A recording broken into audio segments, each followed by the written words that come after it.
Good morning, my Real News Midday TV family. Thank you so much for tuning in this morning, and I'm wishing for everyone a wonderful and productive day. And in the news this morning, schoolboy shot dead in Lawrence Tavern on Wednesday night. A 15-year-old schoolboy was shot and killed in Lawrence Tavern, St. Andrew, Wednesday night. He has been identified as Jeremy Morris, a student of Glengough High School. Commanding Officer for St. Andrew North, Acting Superintendent Randy Sweeney, told the news that around 8 p.m., residents reported hearing loud explosions and contacted the police. Upon arrival, they found the badly wounded boy. He was rushed to hospital where he was pronounced dead. The police are working to establish a motive.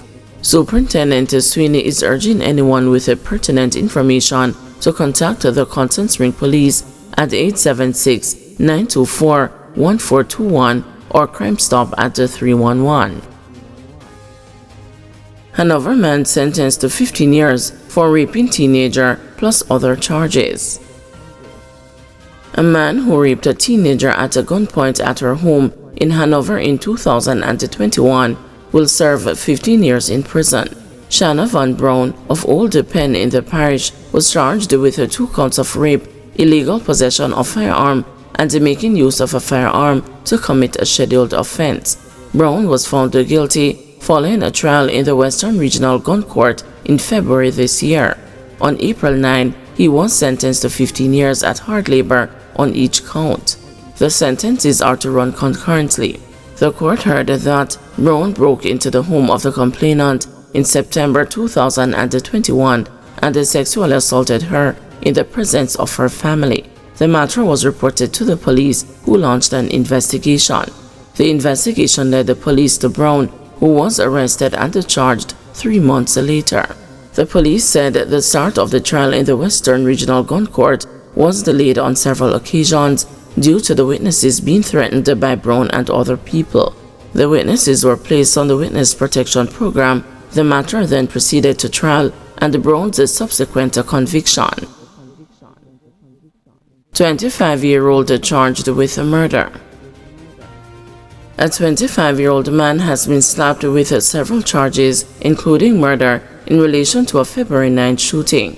Charged with murder, possession of a prohibited weapon, unauthorized possession of ammunition, and using a firearm to commit a felony is 25-year-old Kemar Miller of Oakland Road, Kingston 11. The deceased has been identified as 53-year-old Barrington Campbell of Elgin Street, Denhamtown, Kingston 14. Reports from the Denhamtown police are that about 4:50 p.m., Campbell was sitting at his gate when he was allegedly attacked by Miller, who opened the gunfire, hitting Campbell multiple times all over his body before fleeing the scene. Campbell was assisted to the hospital where he was pronounced dead. An investigation carried out by the lawmen later led to the arrest of Miller. He was subsequently charged with the offense on Wednesday. His court date is being arranged. Painter turns himself in, slapped with a murder charge. A 63-year-old painter has been charged with murder after turning himself into police. Leon McKenzie, otherwise called a painter of Sagan District, Bartown in St. James and Bridgetown in St. Catherine, has been charged with murder following the Saturday, April 12 shooting death of a man in the Sagan community. Dead is 34-year-old Warren Matthews of Springfield District, Racecourse Clarendon, and the Sagan District. Reports from the Montego Bay Police are that about 12:20 p.m., a friend found Matthews in an unresponsive state and summoned the police. On their arrival, Matthews was seen lying in a pool of blood at the back of his house with wounds to his neck and the chest, the police said. He was transported to the hospital where he was pronounced dead. Mackenzie later turned himself into the police and was charged. His court date is being finalized. Neighbors fight over fire in man's yard. A St. James man who reportedly injured his female neighbor during a brawl over a fire that he lit in his yard has been bound over to return to the St. James Parish Court on May 21, following his first court appearance on Wednesday, April 16. Alric Green of a Rose Heights address is charged with unlawful wounding, to which he pleaded not guilty, and disorderly conduct, to which he pleaded guilty. 4 other persons, Cheryl Brown, Paula Murray, Rick Roy Bruce, and Nikila Richardson, appeared in court on a charge of disorderly conduct arising from the same incident. Richardson pleaded not guilty, while the others pleaded guilty. The court was told that on January 19, at 10:30 a.m., Green lit a fire in his yard, and an argument developed with his neighbors, who asked him to put out the fire. During the fight, Brown suffered a wound to her face, which bled. Murray, Bruce, and Richardson also got involved in the melee, resulting in all 5 being arrested after the police were called. "So Nana, you go to church?" Judge Grant Price quipped after being told that the incident happened on a weekend. "You did not hit her, sir?" she asked Green regarding his alleged wounding of Brown. "No," Green said firmly.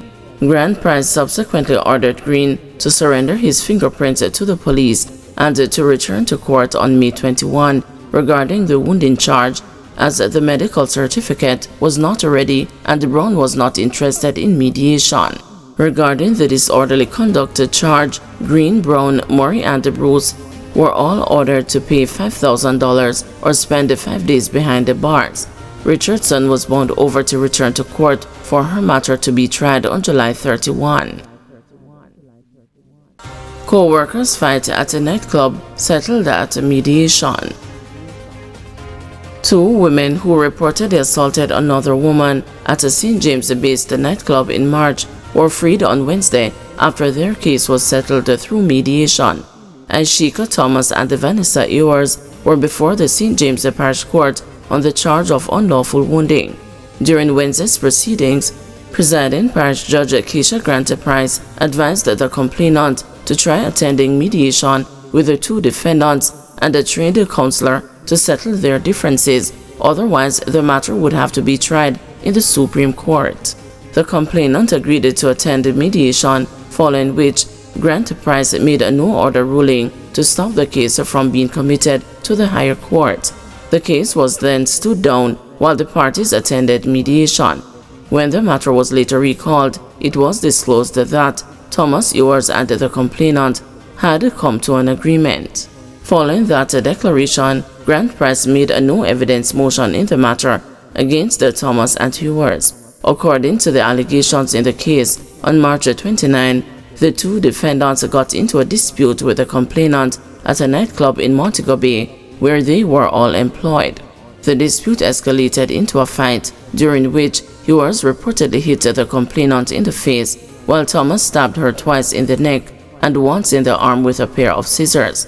The complainant reportedly managed to defend herself against Thomas's additional stabbing attacks by using her phone to shield herself. A report was made to the police, and Thomas and Ewers were subsequently arrested and charged. St. James man on ammunition possession charge granted bail. A St. James resident who was reportedly held with several rounds of ammunition during a police operation in Montego Bay was offered bail in the sum of $400,000 when he appeared before the St. James Parish Court on Wednesday. 24-year-old Christoph Gordon, who is represented by attorney Charles Sinclair, appeared before presiding parish judge Keisha Grant Price on the charge of unlawful possession of ammunition. The court was told that Gordon was exiting his house in Montego Bay at the time a police team went to the dwelling, and that he ran back inside when he saw them. The police breached his door and went inside the house, and a search of the dwelling allegedly unveiled a bag behind a couch with 9 rounds of ammunition. In applying for bail on his client's behalf, attorney Sinclair told Judge Grant Price that Gordon had no previous convictions. He is a person who is stable in respect to his residence, and he is a person who is stable in respect to his job. He has no previous convictions, and he has never gotten in trouble with the law, and he denies the allegations, said Sinclair. The attorney also expressed the concern that another person who was detained by the police at the same time as Gordon was reportedly granted bail. When I read the statement, and if I accept what the policeman wrote in his statement, He said that when he interviewed both persons, the other person is someone who is not even from St. James, but they gave that person bail and that person did not come to court, Sinclair argued.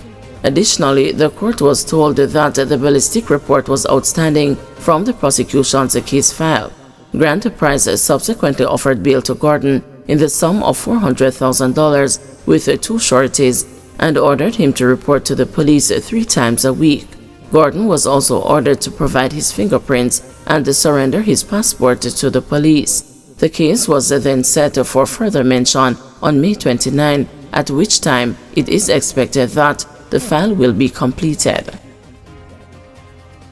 Guys, thanks for watching. Please join us this afternoon at 2 p.m. for another news update.